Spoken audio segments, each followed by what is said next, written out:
शाह महमूद कुरैशी और मुसर्रत जमशेद चीमा को दोबारा गिरफ़्तार कर लिया गया है। मनाज़रा आप देख सकते हैं कि शाह महमूद कुरैशी की रिहाई के बाद फिर से पुलिस जो है उन्होंने शाह महमूद कुरैशी को पकड़ लिया है और उनके साथ जो मुसर्रत जमशेद चीमा है वो भी मौजूद हैं। पुलिस ने उनको घेरा हुआ है और उनकी फिर से गिरफ़्तारी जो है वो की जा रही है। मनाज़रा आप देख सकते हैं कि पुलिस ने मुसर्रत जमशेद चीमा को और शाह महमूद कुरैशी को घेरा हुआ है और उनको ज़बरदस्ती गाड़ी में बिठा रहे हैं।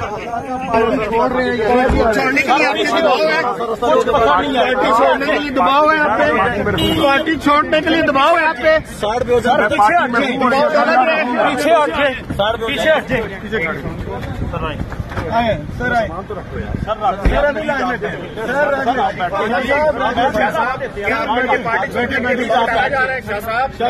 पार्टी छोड़ने के लिए दबाव डाला जा रहा है आप पे। मैं पार्टी में था हूँ और इंशाल्लाह रहूँगा। पार्टी के लिए दबाव डालने के लिए इतनी देर लगाई गई है।